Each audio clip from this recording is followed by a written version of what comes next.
Well, ladies and gentlemen, this probably isn't going to be very long, but I think it's going to be very good. I just did a upload about the 15th and last tablet, Emerald Tablet of Thoth. And in that, he talked about the unfolding of the God man or the unfolding of the God woman, the unfolding of our deity and our divinity within us is what he's talking about. And he said that comes about by our understanding, our realization of the fact that light and dark are of the same nature, and that essentially light means order and dark means lack of order. And I think we could extrapolate that sometimes into chaos, not always, but lack of order may not always be chaos, but lack of order will also always lead to chaos. Lack of order may not be chaos, but lack of order will always eventually lead to chaos if it is allowed to perpetuate. That's actually pretty good stuff right there, ladies and gentlemen. So I just want to give you a different way to look at things, a different way to look at light and dark by looking at it in the context of order and lack of order. So since most of us that listen to this are from Western society, even Sterling over there in Japan is a Westerner. So in the beginning, God created the heaven and the earth. The earth was without form and void. Darkness was upon the face of the deep. Spirit of God moved upon the face of the waters. God said, let there be light. There was light. The light was good. The darkness was divided from the light. God called the light day, the dark night. Okay. When we think about that in terms of just light, like these lights that are shining on me, and darkness over in the corner where there are no light shining, it's a little bit difficult to understand. But what if we reread this and said, and I'll tell you what's actually happening here. In the beginning, the Elohim created the heavens and the earth, and the earth became without form and void. This word was, everywhere else in Scripture is translated became, and the earth became without form and void. And Isaiah the prophet told us that the earth was not created without form and void, but here it became without form and void. And Jeremiah tells us it became without form and void at the wrath and fury of Yahweh, who came and destroyed a perfect world. In the beginning, the Elohim created the heavens and the earth. Isaiah told us that they created it perfect. They created it perfect and with beauty and with cities and with birds and trees and animals. Everything was perfect. And then between Genesis 1:1 and 1:2, Yahweh rebelled against the Elohim, and the earth became without form and void. And because it became without form and void, darkness or disorder, or you could say chaos, was upon the face of the deep. That makes perfect sense. Dark, okay, maybe, but to realize that disorder reigns supreme makes it very, very easy to understand. And then God said, because there was such disorder, God said, let there be order. And there was order. And the Elohim saw the order, and that order was good. And they divided the order from the disorder. And what's that word divided mean? Let's take a look at divided. Verse number 4, interlinear. Let's go to Genesis 1:4. What does the word divided mean? I have a feeling this might be something big. This might be something big. And Heidi and Rex, trying to talk them into doing a show about Donald Trump. Let me just answer this real quickly. This is Heidi and Rex live.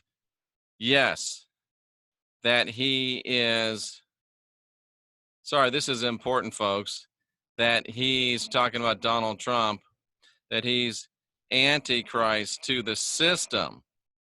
We're talking about, if you listen to the show today with Wayne and I, then you know exactly what we're talking about. And this would be a really good show. And hopefully Wayne, me, Heidi, Rex, and I'll leave it for them. I'll leave it there and not be rude anymore. But he divided the light. He saw and he put He divided it. What did he do? What did he do between the order and the disorder? He badaled it. He made it separate. He came over, he dismissed, he divided, he excluded, he made a separation, he made a distinction. He set apart the order from the disorder. So, ladies and gentlemen, the gods have set a distinction between order and disorder. They have set a distinction between order and disorder. And the original creation of the Elohim was order. Now, I know some of our friends want to get into this verse and say, because in the beginning God created the heaven and the earth was without form and void, darkness was upon the. They want to say that in the beginning darkness was upon the face of the deep. But what they don't take into account is that that word right there means became. So this does not say in the original language, and it's not an opinion, it's a simple fact of the language. It does not say that in the beginning God created the heaven and the earth was without form and void, and darkness was upon the face of the deep. In fact, Isaiah said the earth was not created without form and void. And Jeremiah said it became without form and void when Yahweh rebelled and destroyed the earth. So what the passage actually says is, in the beginning, the Elohim created the heavens and the earth became without form and void, with darkness upon the face of the deep. So if it became dark, then before it was light. And it's much more easy to understand and to wrap your mind around when you realize that when the gods created the heaven and the earth, there was order. When Yahweh rebelled, it fell into chaos. And then the gods restored order out of the midst of the chaos. And you think about the Illuminatis, and you think about the powers that be that use the term out of chaos order. What do you think they go back to this for? Because they're trying to turn their defeat into an ultimate victory. Yahweh tried to defeat the Elohim. He created chaos, and the Elohim took and created order from chaos. Doesn't it make sense that the Antichrist, that the anti-us people, the establishments, the cabals, the Illuminatis, would want to take what the Elohim did, creating order, which is good, from chaos, which is against us, and now they want to say that they are like the Elohim, and they can create order from chaos. They cannot. They want to do the opposite. They want to create chaos from order. And why do they need a new world order? Because the order that the Elohim put things back in is not the order they want it to be in. Just because we are not doing our job in manifesting the order that the Elohim restored doesn't mean it doesn't exist, cousin. The Elohim said, let there be order, and there was order. And the Elohim saw the order and saw that it was good, and they separated the order from the chaos. It's already done, been did, ladies and gentlemen. It's already done. We just have to enforce it. And the best way to start enforcing it is to enforce it in your life. Let light or order reign in your life. Kick out darkness or disorder or chaos from your life. Because it's not what the divine created. The divine created light. The divine created order. And the less than divine, the sub-divine, the anti-divine are the forces which create darkness, disorder, chaos. And it may not start as chaos. It just might start as disorder. But sooner or later, disorder unaddressed always inevitably turns into chaos. And think of it within relationships. You see a red flag, something a little bit out of order. It's not a big deal. You see another red flag, paint it green. You see something out of order. Not a big deal. Sooner or later,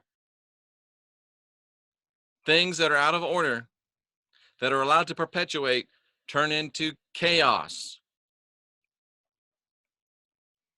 Take it from someone that knows.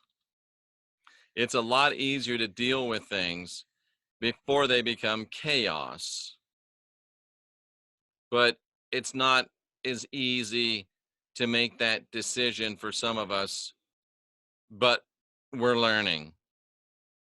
Light, order; darkness, disorder; disorder becomes chaos if it's unaddressed.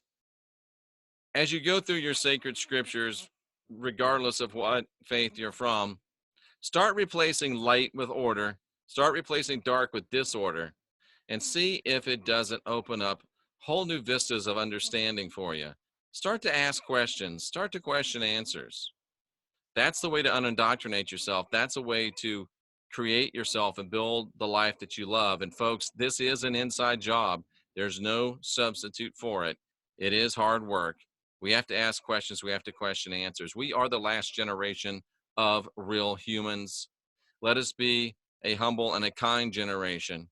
And let us be a generation that is all about getting busy, cousins. I'm Jeffrey Daugherty, New Cosmic Knowledge. We'll see you again real soon. I salute you for being here, seeking after truth, and I do wish you love and light.